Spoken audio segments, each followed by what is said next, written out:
good, the bad, and the odd. What a lovely day. Welcome to this episode of The Good, the Bad, and the odd. Host Mark and Sam. Today we're talking about the universe of Mad Max, the recent universe of Mad Max. Covering the film again. I know we did it when the film was out. The game and the comic book Mad Max Fury Road. Hi, Sam. Hey. Okay, so if you want to contact us, look at the show notes or look at the website, www.thegoodthebadandtheodd.com. Right, we'll just play a trailer for another podcast, and then we'll pull up the comfy chair for a bit, and then get into those films and books. You know what I mean. You're about to experience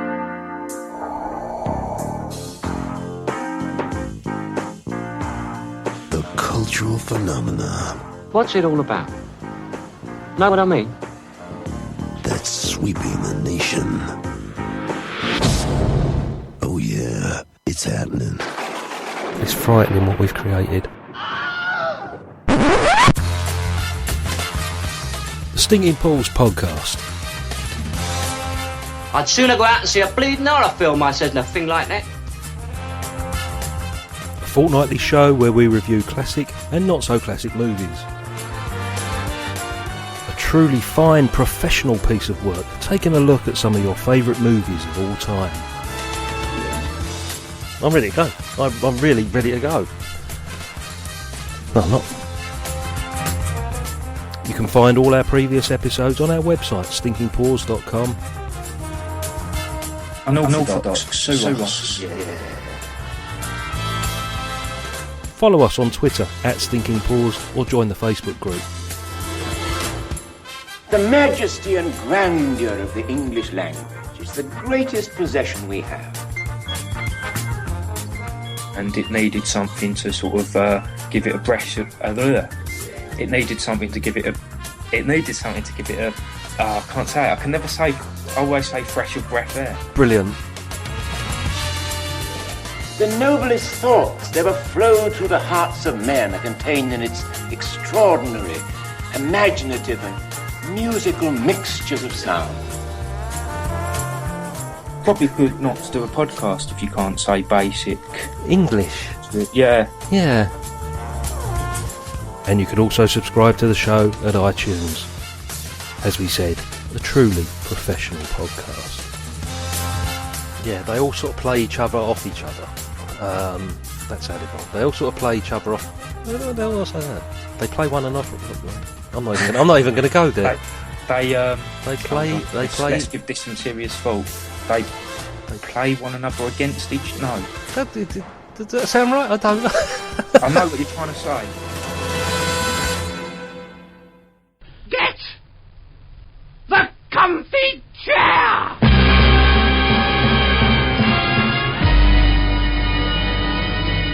Okay, comfy chair time. How much have you got to talk about since last time? I've only got four things. I've only got two. So do you want to go first? Okay, the first one, kind of prompted on by this, was playing some Fallout games. Two of which are part of this. First is Fallout New Vegas. Right. Because, goddamn, that's an awesome game, and you can basically be Mad Max in that. If you want to. It feels like that. I have to say, I can't remember if I talked about this recently, but I did dig that out and try it again, and it felt a bit dull and boring. And I think it's one of those games that the more you play, the more you like. Maybe I'm not. Yeah, very much. It feels like you got to get comfortable with it. It reminds me a bit of Red Dead Redemption. Is that a good match? Maybe. Yeah. I mean, Fallout. I think this came before Fallout 3, which this was kind of a spin-off to. Yeah, it's the same engine at the very least, but okay. This is that came out before this. So anyway, sorry, I interrupted. New Vegas, was it? Yeah, New Vegas. So I've gone completely new, and I'm trying to make a Mad Max character. So I'm looking for the leather armor, which is Mad Max's. It's the police jacket. Yes, so that's in Fallout 3, is it? Or Fallout it's like New Vegas? straight up it's Mad Max's It's jacket. Max, okay. I'm looking for a double-barreled shotgun. Maxing out my repair and science skills, Cool. that sort of thing. Yeah, I see. So it's Just playing as an antisocial dick. what, you're on the Xbox 360? Yeah, Okay. playing 360 with all the DLCs. So you put in a fair few hours, have you? Yeah, at the moment I'm planning on playing more, so I might talk about it like Yeah. next time. I might not. I mean, I started playing it, but honestly, I'm sort of really diverted by Metal Gear Solid 5. I just really like it. But having said that, I am kind of wanting to park it at some point and revisit some other games. One of which is Mad Max. Even though I only finished playing it not long ago, I kind of want to get back to it. But I'll talk about that when we get on to Mad Max. Okay, so did you say there were two like this? Yeah, 2 Fallout games. What was the Fallout other New one? Vegas, and the other one I've been playing is Fallout Shelter, Oh, what the iOS and Android game what are you playing on the Android? on my phone. Yeah, I played that a lot when because it was on the iOS first, so I was playing it on my iPad for quite a while. Yeah. But I kept getting it to a point where there was way too much going on and you couldn't really build anymore, and at that point I got bored. And I've got a feeling if I opened it again now, I'll probably have loads of management to do to sort of tidy it up. Yeah. And I might even be everyone's dead. It's been that long since I opened Yeah, it. probably. Or I might get millions of bonuses. I'm not quite sure. Yeah. But it's fun though, isn't it? It's fun. Yeah, I've been kind of doing it in the lead up for Fallout 4 because that's coming in a month, I think. Yeah, it's not far now. It's next month. So It's what, you 10th of November. playing on your phone, are you? Yeah. Is it alright on the phone? I mean, that seems really It's small. a bit small, but Yeah. It's alright on Yeah, the iPad. It's a really good iPad's- iPad game, actually. But it's fun. It kind of tries to suck you into spending money to buy extras, but I've Yeah. avoided that. Well, no, actually, I didn't. I've actually kind of found that it's less pushy about its payment stuff Yeah, than as some. opposed to other Yeah. games. It's I was suckered in now. The first few times I played it, and I think I spent about £6 or £7, but after that I didn't bother because I knew that you level up pretty quickly anyway. Yeah. It's fun though. I do like it. Yeah. Yeah. I like the little sort of stories you can get out of the people you send wandering.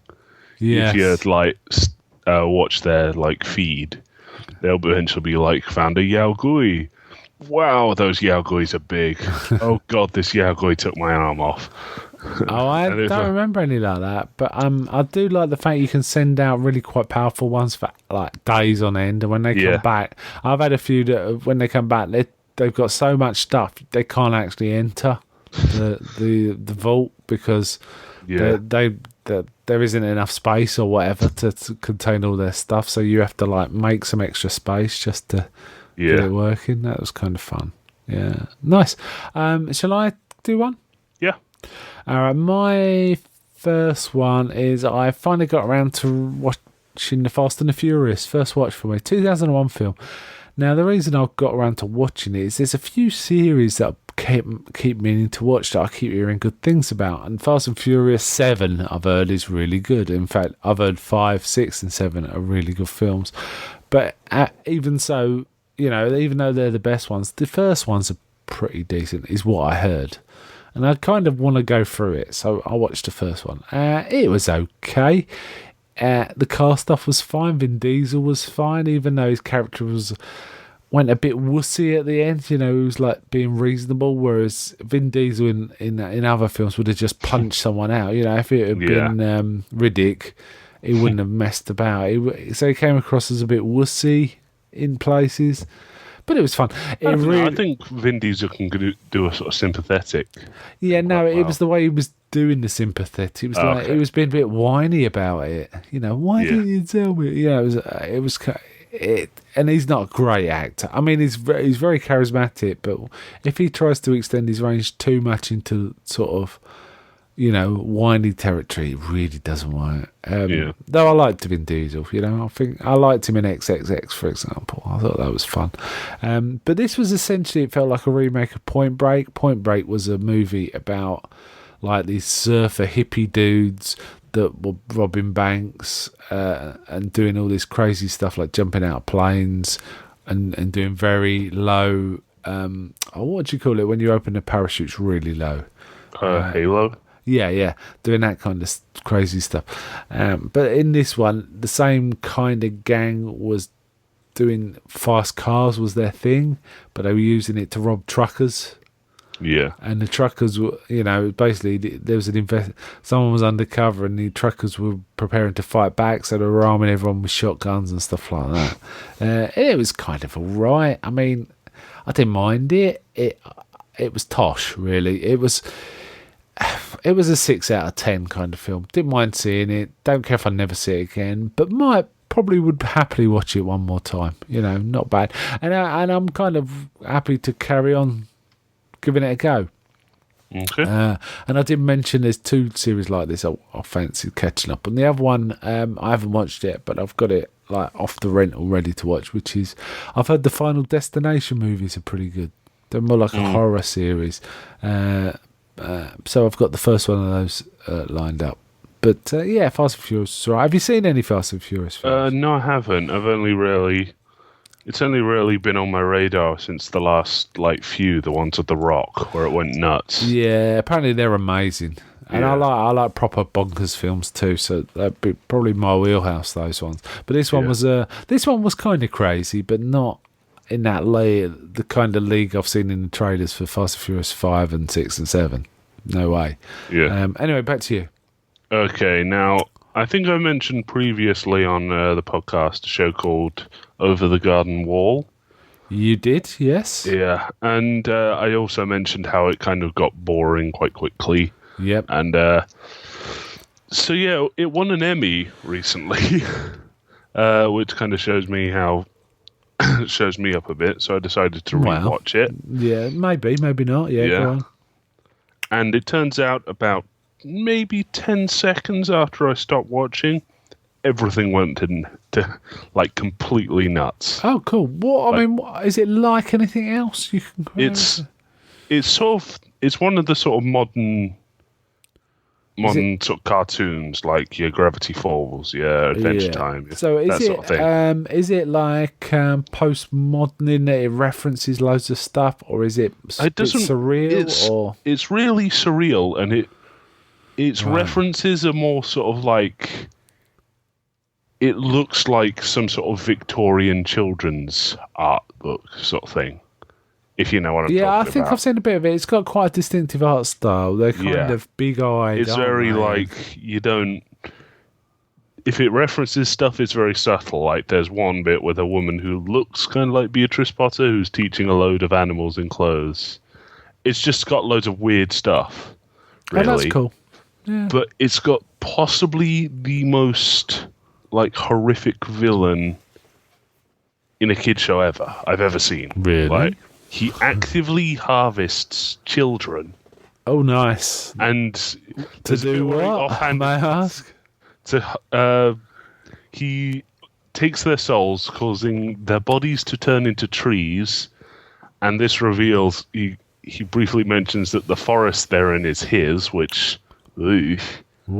And yeah, he then has someone go around grinding up the trees for oil to burn in this lantern that he has. Yeah, that's a bit dark. Yeah. Wow. And he's voiced by an opera singer, so you get loads of really cool singing bits from him. This is the one Elijah Wood's in, isn't it? Yeah, well, there's quite a lot of celebrities. It's got Elijah Wood, it's got Doc Brown, it's got Christopher Lloyd. Wow. It's got John Cleese, it's got Tim Curry, which I'm kind of surprised about. They've definitely picked some strong voice actors there. I mean, or distinctive voice actors with Tim Curry and John Cleese. Well, Tim Curry doesn't really sound himself because he had a stroke. I didn't know that. Yeah, he had a stroke. I didn't know that. Oh, that's a shame. I didn't know that. But it's still he's kind of slurred in this, but there's still bits where you can really tell that it's Tim Curry.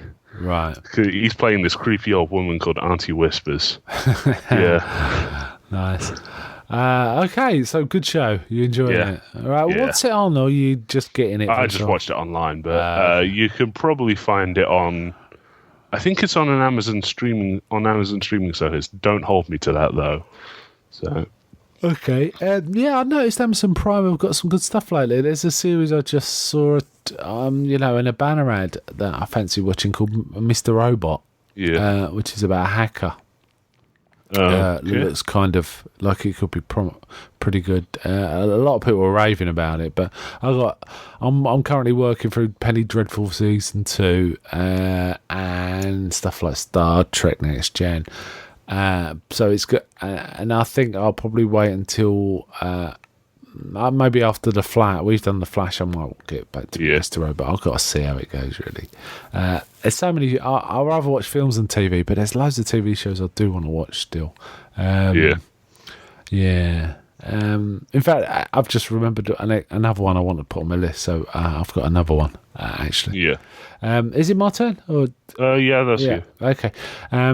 Well, I'll talk about the one that's on my mind. I also actually want to talk about the Star Wars trailer too. If you get a chance to watch it. Yeah, I've seen it. All right, we'll talk about that near the end. My next one is then Walking Dead, the opening episode of season 6. Really strong opening episode, but very disorientating because it seemed to start in firstly I was having a slight bit of trouble remember what happened at the end of season 5 exactly. I had it roughly, but when it opened it was like, hold on, I was thinking as it's like this, I don't remember any of these people that are with them. I don't know what this situation is. So I actually scrambled and checked on my iPad that I hadn't missed an episode or something. It was very disorientating. But what it was, you missed like half a season or something. No. That's what I was worried about. But what it was is one of those episodes that starts in the middle and then does flashbacks and moves forward. And they just start a series with that. That yeah, seems like a really it was kind of disorientating. But actually, once I realised it was fine. And what they did is they used the device of making anything prior to that event in black and white, and anything after it was in colour. So you kind of was quite strong, well oriented around whether it was in the past or whether it was like ongoing. And it took a bit to actually orientate, but once it did, it was a very strong episode, very good. But the only thing I'd say is the CGI started to look ropier than it has in the past. I think they had thousands of zombies in this particular episode, so that might have been why they had to use. They couldn't give as much detail as they usually give, but you could definitely see things that were CGI that in previous seasons you wouldn't have. It wouldn't have been as obvious. Let's put it that way.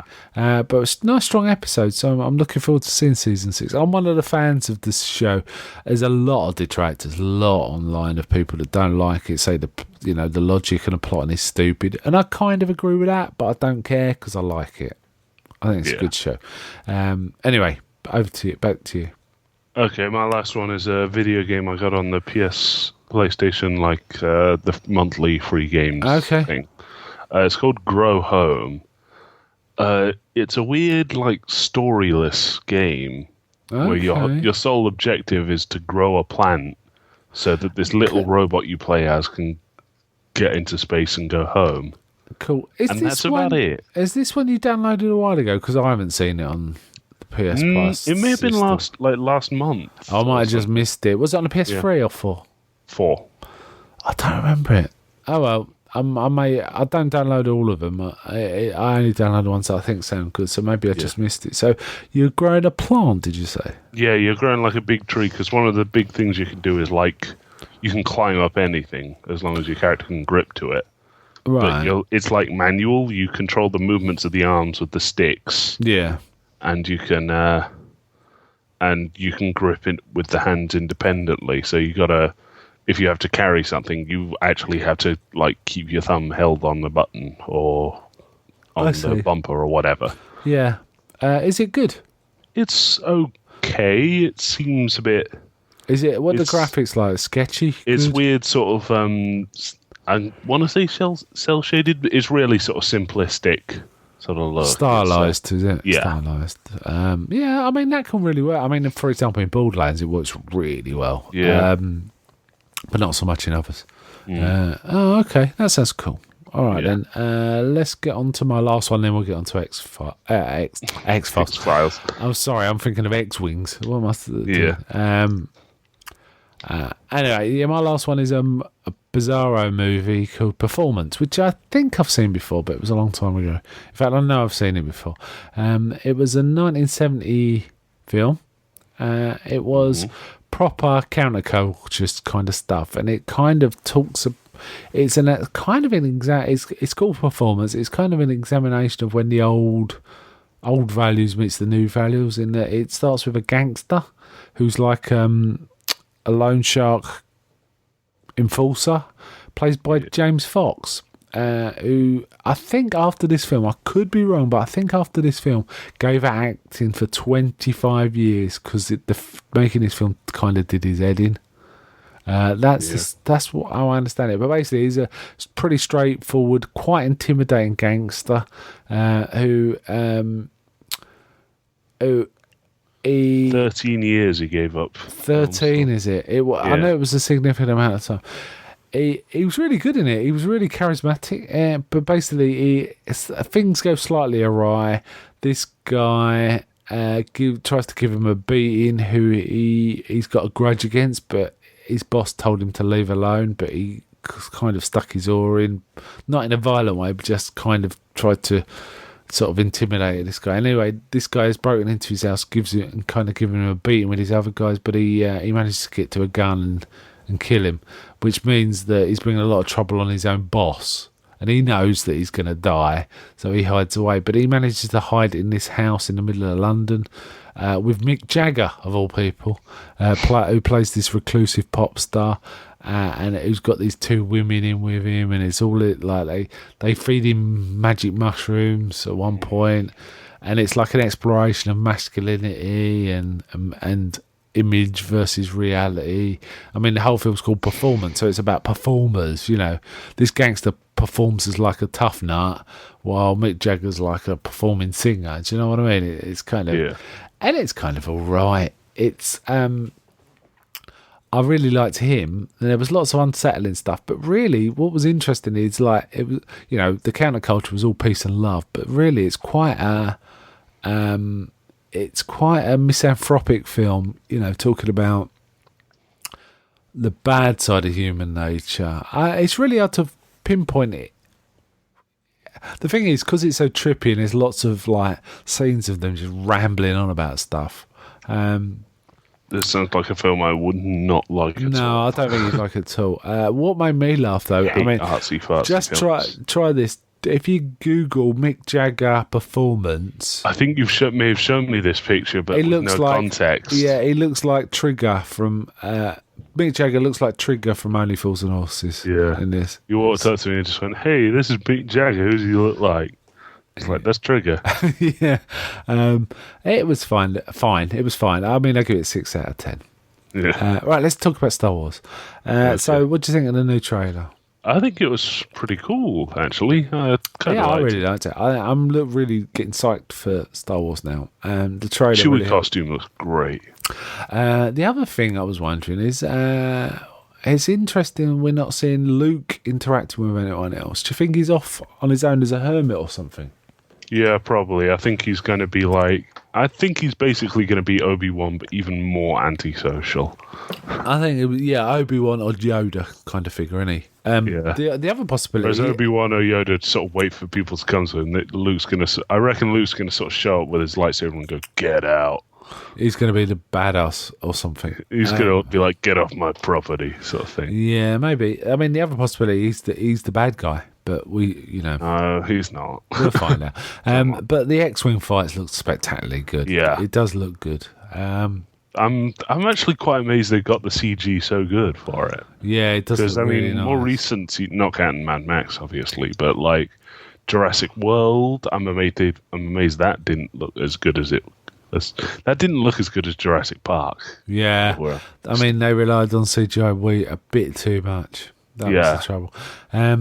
But I think with spaceships, you can definitely get away with the level of CGI now. It's dead easy. It's only when it becomes animals and stuff like that you need to be a bit careful. And it looks like from what we've seen of behind the scenes stuff, they're going like heavy physical with all the aliens. Yeah. Oh, that's So good. we won't have any stupid like elephant Weightless women stuff. like in the Jabba the Hutt's palace. Yeah, let's hope not. No little blue elephants. No. No. From what we've seen, it's like. Have you ever seen the behind the scenes stuff of Pan's Labyrinth? No. Well, it's basically. Have you seen Pan's Labyrinth? Oh yeah, that's great. It's the guy playing the faun is like, because the legs were puppeted. He's basically standing there like leaning forward with a green onesie sort of pulled over his legs. Okay. They've kind of done that with a lot of the aliens. Okay. Well, that's good. So, That's yeah. good. I'm looking forward to it, and I assume there's no Jar Jar or Ewoks. I don't mind the Ewoks, actually. Nah, Ewoks be fine. I feel that way too. Jar Jar though. Yeah, so I'm looking forward to it. But apparently the tickets are going mental. Yeah, People are buying tickets now for 2 months' time. So it's like, oh yeah, if you don't buy tickets now, you might have to wait 3 weeks before you get to see it. But I don't really care personally. But I might get caught up in a bit more and end up buying some tickets. I'm not sure. Yeah. I'm looking forward to Spectre, which is soon though. I have to say that. Okay. Do you fancy Spectre, or are you not bothered? Maybe. I wasn't too sold with Skyfall, honestly. Really, I thought it was really good, like Skyfall. The only one of the new Bonds that I've really liked was Casino Royale. Yeah, I was never that. In fact, I enjoyed it a lot more second watch. I thought the first watch, I don't know what I was expecting. I'm but getting kind of sick of the good guys are also very like they do horrible stuff as well. Yeah. We need a bit more. Just boundless optimism. We need a bit more James Bond black and film. white, not so many shades of grey anymore at the minute. It would be nice to get back to a That's what clearer James Bond morality. is all about. Indeed, yeah. I do like the old premise in Skyfall though of examining, do we need people like this anymore? But Skyfall came out on the side of yes, we obviously do need people like that Because there's people that are far worse. Yes, yeah, indeed. Okay, shall we move on to our Mad Max stuff? Yep. Get on with it. Yes, get on with it. Get on with it! Okay, so we're going to be talking about the film again, the game, and the comics. What do you want to cover first, the film? I don't mind. Okay, let's see. In chronology, the sort of game and the comics come before the film, don't they? Yeah. So let's talk about the comic. The comic. I mean, the Mad Max section of the comics, Yes. the game, and then the film. Yeah, well, the Mad Max comics cover prequels to the film. No, just the Mad Max sections, not... Sorry, what do you mean? Sorry. Just because it's 4 issues. It's 2 of Max, 1 of Furiosa, and 1 of Immortan Joe. I'm just talking about the 2 Max sections. Okay, but do you not want to cover the Furiosa and the... I don't mind covering the Furiosa. Well, we could mention them briefly, which I think we've done already, but I reread them yesterday and today, and it was kind of cool to reread the history of Immortan Joe. Well, Nux, I think we talked about briefly, didn't he? Basically, the story is his father goes out to do things that are quite brutal, but they make the point that only the really strong survive, and obviously he doesn't survive. And Nux is just a little kid who grabs onto Immortan Joe's lifting war up rig lift. Yeah, and is able to hold on until the top. And because because he makes it to the top, the War Boys really like it, and they call him was it a tough nut to crack, which gets contracted to Nux. So that's kind of Nux's story, and only in 4 or 5 pages. And then we get quite an interesting story of the rise of Immortan Joe, who's a Colonel Joe Moore that's leading this war party through the wasteland, and it's as he's like taking over places, his army grows and grows and grows. He has a a lieutenant who's called Kalishnikov, but who becomes the bullet farmer. In fact, there's also a fat guy that they literally just call him the Fat Man or the fat man, who's not part of the army, but they're about to kill him. They just come across him like naked in the desert. Yeah, and they're about to kill him, and he tells them he knows where there's water. And basically, he leads them to the water source that becomes the Citadel. And because of what he did, Immortan Joe's quite kind of he's impressed by him and gives it. They call him the People Eater, don't they? Yeah. And he becomes in the setting, I assume that to be more literal than we think. Yeah, indeed. And there's quite an interesting section of how he becomes Immortan Joe. I mean, I better say, I guess there's going to be spoilers through all of this. Pretty much all. But if you're interested in if you like Mad Max but not going to read the comics, keep listening because it's kind of interesting. But we find out how he becomes Immortan Joe rather than Joe Moore, because he's Colonel or General Joe Moore or something like that. They find the Citadel, but they keep attacking it, and whatever they do doesn't work, and they're losing more and more troops, and they're running out of water. He sends out scouts to try and find more water, but what they do find is a deserted lead mine and a deserted gasoline refinery, which, ultimately then become gasoline. What is it? Gasoline Town? Gasoline Town? Gas Town and the Bullet Farm. Bullet Farm. But before all that, he has to get into the Citadel, and they can't figure out how to do it. But he quotes a famous ancient battle, which I can't remember, involving the Persians, where a guy had to storm a high place, but he used a monitor lizard, to climb up the walls and feed a rope. And they try and do the same thing here, but the lizard won't go up. But in the end, one of the lieutenants cuts off his finger, and they make with a donkey, you hold out a stick with a carrot. Yeah. They do the same thing with a finger. So basically they breach it, but they're obviously losing because the watchers see every day more men of Immortan Joe's men getting hung from gantries. Yeah. So they think that Immortan Joe's dead, and they're about to leave when suddenly he bursts out of the Citadel, and 3 days later, so he gets this myth of rising again after 3 days, Jesus. Yeah. And he's immortal because of that. Yeah. So they call him Immortan Joe. So that gives that story. It was kind of cool. Yeah, it was kind of interesting. You kind of see where they're coming from with this immortal stuff. But and then we get into the Furiosa story, which is basically we're introduced to the fact that Immortan Joe has 3 sons: Rictus, Scrotus, and Canis, I think his name is. His name begins with a hard K. So yeah, I can't remember. The little mutant guy. But he becomes obsessed with breeding a pure son, a healthy son. And Corpus Colossus. Oh, that's it. Yes. So ironic name. Ironic. Found this out the other day. That's actually him. It's not like prosthetics or anything. You can kind of see that, can't you? Yeah.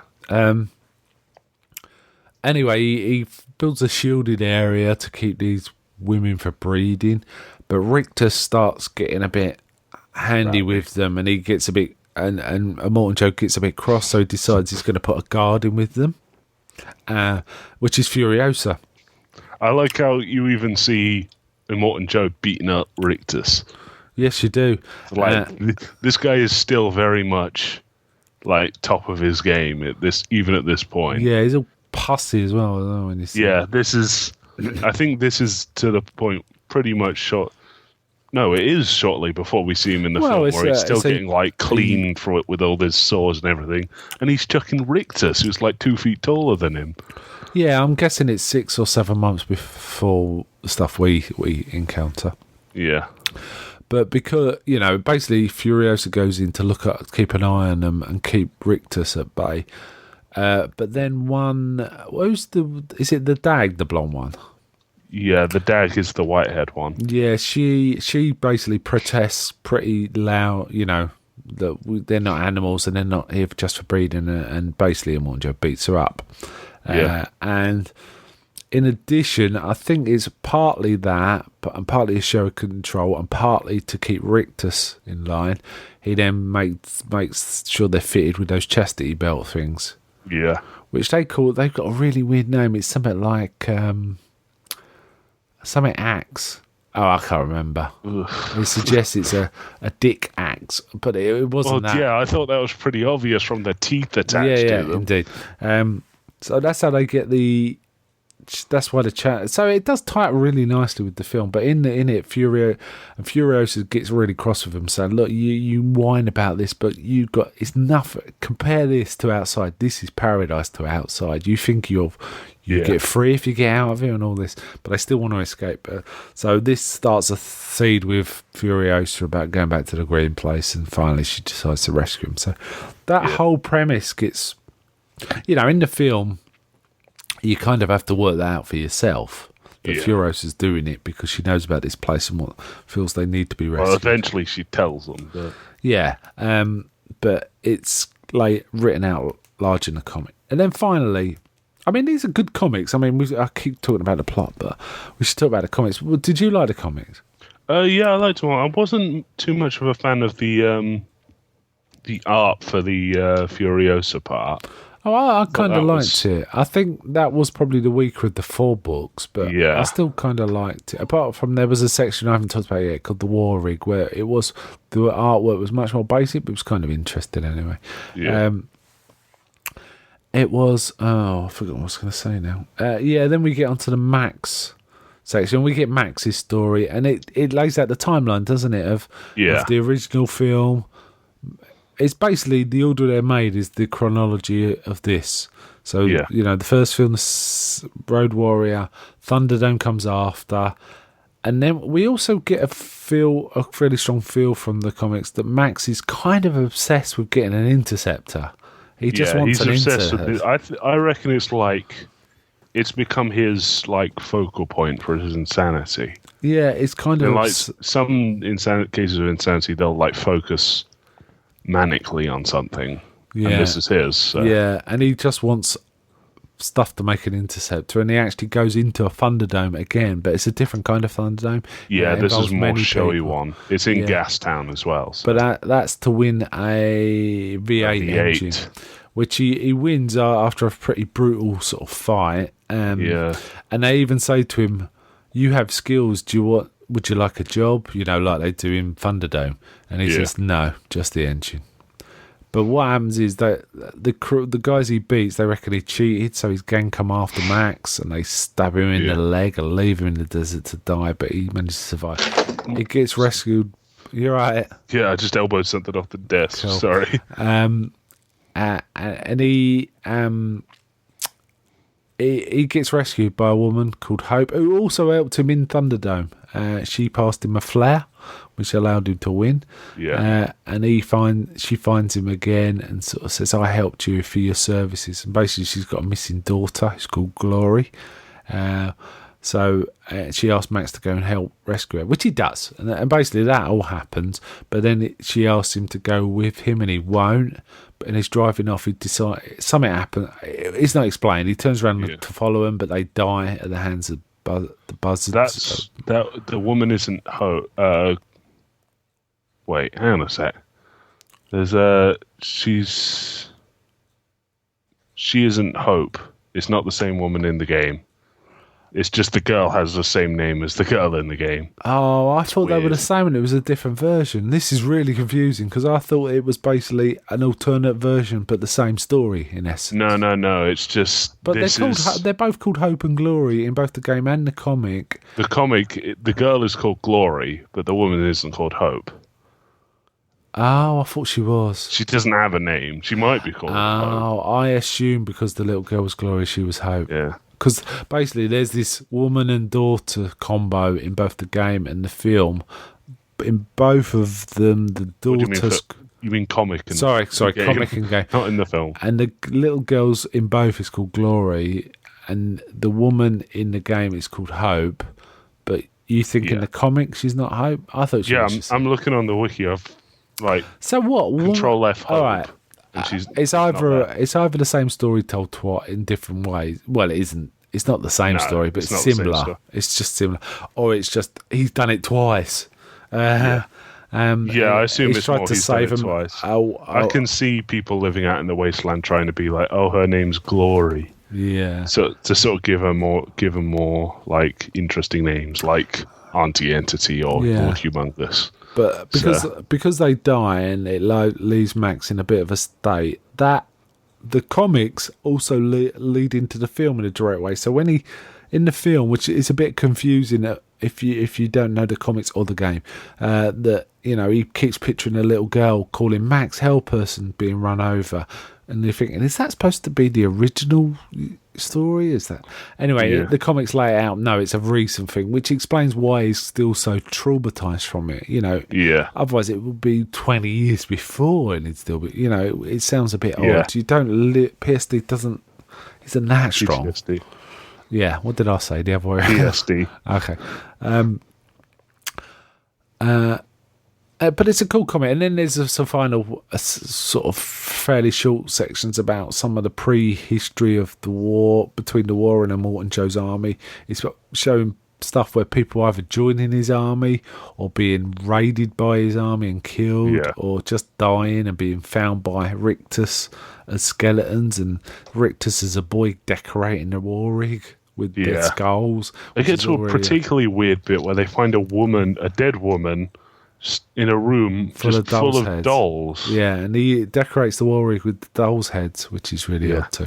Anyway, that's what a comic is. It's a pretty good comic. It's like a one-shot. Well, it was originally 4 comics, but they put it into one book, which I managed to get a hold of. Yeah, I've got 2.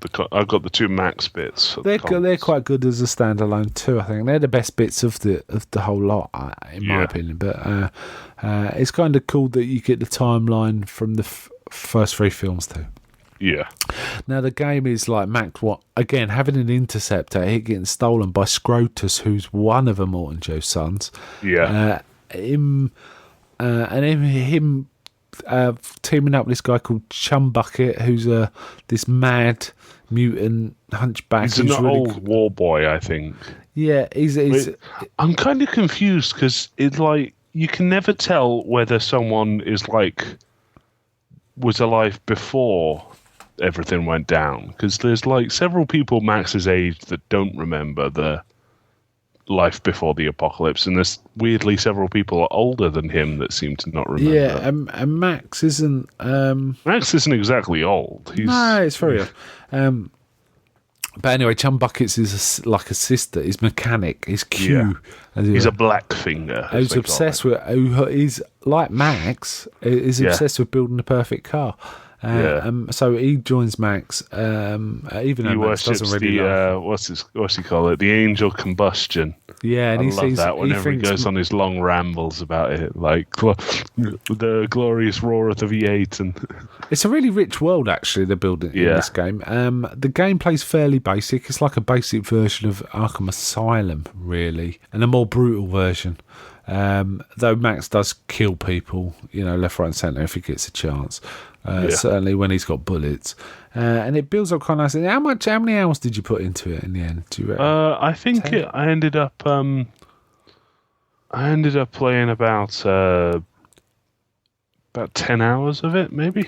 Yeah, because the first few hours you're really low on bullets, life, water, everything, aren't you? It's kind of, you got to be you have to conserve stuff, really. But later on in it, I played the full game. Later on, it kind of gets much more relaxed because you can always go back and get more bullets, and it's dead easy. The thing was, I never found myself short of bullets or knives or stuff. I was rolling in scrap. Oh, okay. I never seemed to run out of the stuff. The thing is, the only time I use bullets are when I accidentally shot, which was quite frequent. I was always accidentally firing the gun, or if I wanted to take out a thing called the War Crier, which is this guy that hangs off of a thing, and you can do that without shooting him. Can you? I never figured out. If you sort of stay out, because they're always over a fighting arena. Yeah. Sometimes if you come in like through the back way or through an alternate path, you can find a like they're attached to a big crane which you can just knock down and it causes an explosion. I never ever did that. Anyway, these things, if they're alive, they encourage all the other fighters to fight harder and they're harder to kill. So one of the tricks is to shoot him as soon as you get into an area, and then it makes the rest of the battle a lot easier. It is kind of funny if you leave him alive till the end, though, because he starts grovelling, doesn't he? They've got these goofy French accents. Please do not help me. Didn't notice the accent, but there was amusing grovelling. Yeah. Don't hurt me. Like, you would not kill an unarmed man. Yeah, well, and then you shot him anyway. And he must have been bashing on an oil drum or something. Yeah, and the whole point of this game is to build a good car. That's it. That's the whole point of the game. Having said that, it does dovetail into a quite neat story where he's going he helps this woman and daughter, Hope and Glory. Yeah, and Scrotus is a main character. There's another guy, Quick, who's really quick, and I can't remember his name. He's got a really weird name. Stank Gum? That's it. Yeah. He's super quick. But essentially, all the bosses are very similar, apart from those. And the game, I think if you play 5 hours, after 5 hours play, the way you're playing after 5 hours is pretty much the rest of the game until the very end. It's kind of that over and over and over. And if you like that, that's good. And if you don't, you're never going to like this game. I liked it personally. Yeah. Did you? I think it was... Get bored? It lost its luster very quickly for me. Because by the end of it, I just sort of realised I'm not even like really trying. I just don't really... I can't be bothered to do any of the stuff, really. Because there comes a point where it's like, okay, you have to do this much of the side stuff before you can progress. And I just thought... I can't be bothered. I can't be bothered at all. I understand completely that. It's a very sad... And I was also kind of annoyed that you couldn't... The complete lack of vehicle variety. Well, you could change vehicles, but they pretty much all did the same thing, didn't they? Yeah. I mean, I was kind of hoping... Think of that big sweeping shot in Mad Max Fury Road where they showed off all the different vehicles and everyone looked interesting. They were really cool. You got about 5 different vehicles in this. I think most of the stuff I thought was okay, though. You know, apart from the searching the minefields, which is very boring. You take a dog to a minefield and just wander around with it until it finds a mine, and then you do, and it's like, that's dull. One thing I would have liked that I didn't do is the ability for Max to actually jump on other vehicles. Yeah, that'd be good. That, like a war rig, and fight along it. That would have been awesome. That's something they could have added, war rigs. Instead, they've got these weird pickup trucks with huge petrol, stacked petrol. It looks really stupid. Yeah, I mean, as an example, there's a bit in Assassin's Creed Black Flag where you get to pilot a Helm Blackbeard ship, and it's got about 5 times as many guns as your ship can have. Yeah, and that sort of thing was what I'd like to have at some point. Yeah, they might do DLC. Get on the doof truck, so you just got Chumbucket riffing on a guitar, and you roaring across the wasteland or something stupid like that. Now I haven't played this game in about 2 months, maybe 6 weeks, and I kind of thought I won't play that for a while because it's got very samey. But a guy I'm working with has actually got it and started talking to me about it, and it's got me interested in playing it again. But I'm going to hold off for a while. I want to finish Metal Gear Solid, or at least play a bit more Metal Gear Solid. But I liked it, and I can quite understand why it would bore you or anyone else because it's very samey. But I just apart from the minefields, I pretty much liked all aspects of it, actually. Yeah. I this thought did kind of world highlight building one of the big faults of Mad Max's character. He don't talk much. No. When he's in the forefront, he's boring. He's really boring. Well, yeah, he doesn't... He's not an active... He's usually drawn into the action reluctantly, isn't he? Yeah. That's what it is. He kind of needs a good... It needs people to help. It needs people that need his help. What he doesn't need is bleeding Chumbucket giving him snark whenever he gets out the car. I really like Chumbucket. I think it's good. It's a great bit of world building. My problem was by the end of it, by the end of my run, I didn't like any of the characters. Well, Max there was you just go. a complete dick, Yeah. and Chum had been giving me lip the entire time, even though I'm supposed to be a saint in his eyes. Okay. Again, though, the game tied it into the universe of the film and the comics. It was kind of all tied together very nicely.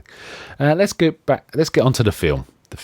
Right, so this was a second watch for us. Not on the big screen this time, slightly smaller screen. Only slightly though. Your TV is massive. How was the experience for you this time? I still liked it. I still think it was really good. Yeah, I really liked it. I definitely saw it through different goggles this time though. In the first time we saw it, I didn't know much of the story. So it felt like a real blast of, who are these guys? What's going on here? This is fantastic. I don't understand what's going on.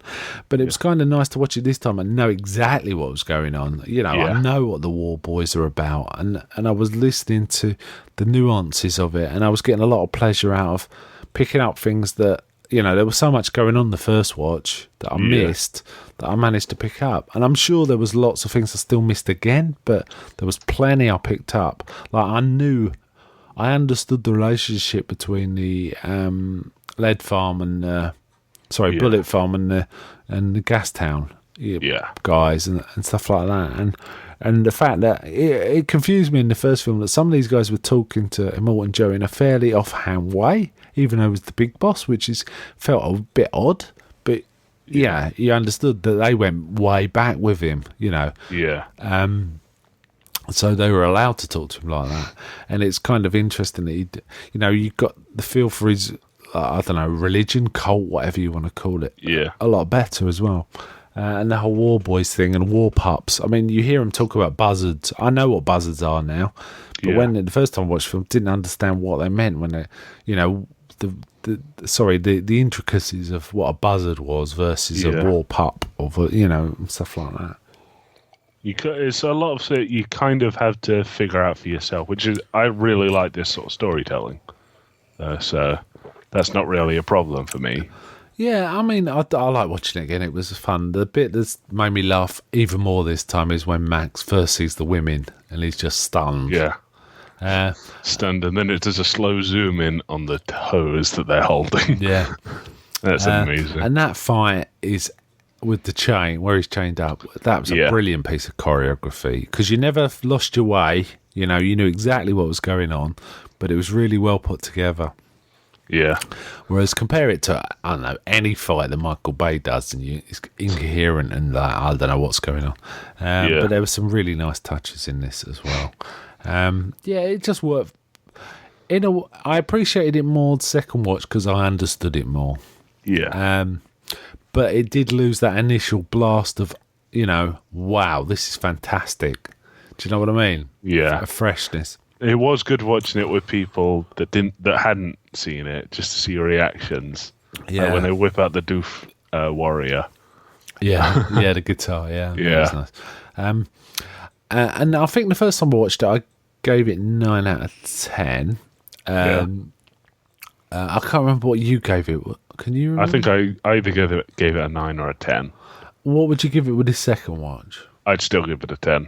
I still give it a 9. There was no point at which I was bored. I was always focused completely on what was going on, and I was always entertained. Cool. How does it change? Excuse me. How do you rank it with the other films? I actually, because I like the way that this tells the story more, I actually think it's far better than any of the other films. I have to say, I still put Road Warrior ahead of this.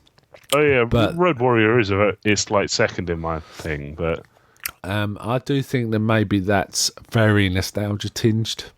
Yeah, I'm not quite sure. It's just I know Road Warrior backwards. I mean, I really know Road Warrior. Yeah, because I've seen it so many times. And Road Warrior is such a lean film that it's hard to pick faults with. Yeah, I think I would actually like Road Warrior more if it had the same amount of goofiness as this one did. This and Thunderdome did, really. Yeah. I mean, Road Warrior kind of hinted at it with Wes and Humongous himself with their like hockey mask and neck braces and pink. Well, it had touches. mohawks. I mean, the feral kid Yeah. is kind of fun as well, isn't he? But they Kinda didn't goofy. have like guys standing on top of trucks with like guitar flamethrowers. But That's true. if they were doing like stupid, crazy but awesome stuff in that same sort of category, Road Warrior would be above Yeah. Fury Road. One thing that I really appreciated much more in the second watch, that and the first watch just looked like an effect that you really wouldn't work realistically, was the whole exploding lances thing. Because the first watch, it felt like a goofy idea, but in fact, watching it, it's a very precise Molotov cocktail. Really, It's a very precise weapon, and you kind of see why you'd use that weapon. chuck that through a window. You can chuck it through a window, but you really can. easily. The thing is, you can aim it very precisely underneath a car. And the fight with the buzzards was really cool. Yeah, I actually preferred I think they were called the Rough Riders, the motorcycle guys. Yeah, Where I don't know what they were they were called. like sliding under the truck. Yeah, that and was stuff to super chuck petrol bombs up into it. I really want George Miller to get on with the next one. Unfortunately, I'm sure he is. Apparently, I think, he's doing another bloody Happy Feet. There's already a Happy Feet too. Well, so- maybe I don't know. But I hope he's getting on. I know it's called The Wasteland. I know that. That sounds like it could be cool. Just Mad Max fighting mutants. Yeah. Yes, it could be cool. I mean, Mad Max has got a few precedents. It's kind of Conan-y. It's kind of could be a western in the way. Well, we see that with Fallout. Max roll up anywhere really. He can if be you can think of a post-apocalyptic setting, he can kind of go there. And I think George Miller picked up on that as a joke in Thunderdome. Because he actually, Mad Max gets introduced in Thunderdome as the man with no name, which I think is a kind of, this is really a Western kind of. So it's kind of cool. I think it's a great universe still. I think it's one of those things that'll just keep rolling and rolling, a bit like Star Wars or Star Trek. It's just a great balance. There's always going to be someone that's going to make a Star Trek. Yeah, eventually we're going to have another Conan. It's that kind of thing that just keeps rolling. But Batman, it kind of those things just keep going and going and going because it's an interesting central premise. I kind of agree that Max is intrinsically kind of a cipher. He's a very reluctant. In many ways, he's the classic hero. In that he's just there to help people, and the classic hero doesn't actually benefit from his heroic actions. Ultimately, he often loses out, but mostly he just ends up the same way as he did before the adventure. Seven Samurais, that kind of thing. And Max is often that way. He starts the film at a certain level, and he'll often end the film either about the same or slightly worse off. And that's how Max is, and then we'll see him a legend about Max, that's kind of it's always like this is the story of the man called Max or something like that. Yeah, indeed, and they reinforced that in the comic book, Warrior. didn't they? That's how it was in the comic books. It was like a guy called Wordburger. It was a telling the history stories. man. That's right. But I called him. I think his name or his title was Wordburger. Yeah. So that was kind of If you think about it, Mad Max actually has a lot of parallels with Judge Dredd, not just in the whole cursed radioactive Earth thing, but Max is, for all his insanity, he's really one of the few sane people left. Indeed, they're all humongous or Immortan or anti-entity. Yeah, they're kind of. I mean, he's not interested in power. He's not interested in. What he's after is kind of peace. Just stuff. What he's after is peace. It feels like peace of mind. Yeah. And he just cannot get it. It's just not achievable because of the traumas he's been through. But the nearest he comes Isn't to that the premise of the game? Is he's looking for somewhere called the Plains of Silence, where his mind can rest, and eventually, what's his name? The guy you can get bonuses from. Now, He basically says, that doesn't exist. No, I'm not sure. I don't remember that. I may have skipped that scene, you see, because I often do that when I'm playing games. But the whole game feels like all he's interested in is getting his car back. And that's it. For some reason, he needs his car. He's kind of impelled to have this car, which again ties up nicely because, you know, when we saw Mad Max Fury Road, it was like, how the hell did he get an interceptor? We knew that it was destroyed at the end of 2, and so 2, and it wasn't really in 3. It may have been under all that covering as the car, but but in the comics we kind of that explores that. He's always obsessed with trying to make this interceptor.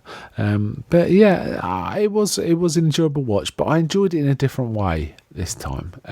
Like coming to it forewarned. Allow me to watch out for subtleties that were just not visible the first time, actually, because there was so much bigger stuff going on. But I want to watch it again soon because I want to really pay attention to what was going on in the Citadel, the hydroponics and stuff like that. Someone online actually pointed this out, that people have been going, oh, that's a huge waste of water, or that thing where he dumps it all over people. But then it got pointed out that most aquifers, like mechanical aquifers, have an automatic runoff thing. Yeah, it'll so just be what Joe is basically doing is just dumping waste. Really? Oh, is that it's not what even it good is? water. Okay. It was odd. So he's and any good water that runs back down is back in his possession. So actually, there was one thing that I've just remembered in the comics that was kind of interesting, in that we kind of get the story from this storyteller as if the whole Mad Max stuff had happened and Immortan Joe had had been killed, so it was post Immortan Joe. And there's he was sitting in the wife's cage. Who was? The storyteller, the whole thing. He was. So it's like a past event. In the cage. I was getting to what I was getting to was then we see, what's the name of the little son? The short one of Immortan. Corpus. Corpus. We see him talking to obviously a woman, but we can't see her face, saying, giving out water like this is just going to encourage people to come try and take it off of us. We need to restrict it. And then you kind of cuts to the word burger, who says, and so it begins again, kind of suggesting Furiosa is going to become the same as Immortan Joe was, which is interesting and not something I'd considered. But I doubt it very much. Well, that's the implication from the comic, and that kind of, because George Miller was involved in that, I'm just wondering if that's the setup for a future story. I reckon it's not going to be Furiosa. It's going to be someone. No, it could be someone else. It could be the wife, you see. It could be one of the wives. And Furiosa may have put him in charge. Because Furiosa's traumatised too. Furiosa's just as bad as Max. But could not believe Furiosa would be another dictator. But I can see someone slightly weaker could be, Yeah. Anyway, should we wind down there? Yeah. So next time we're intending, we never promised, but we're intending to cover Dagon. A Lovecraft, reasonably recent film. I think it was from the 80s, but I can't remember. We'll be doing that next time. Okay then, so bye from me. Bye.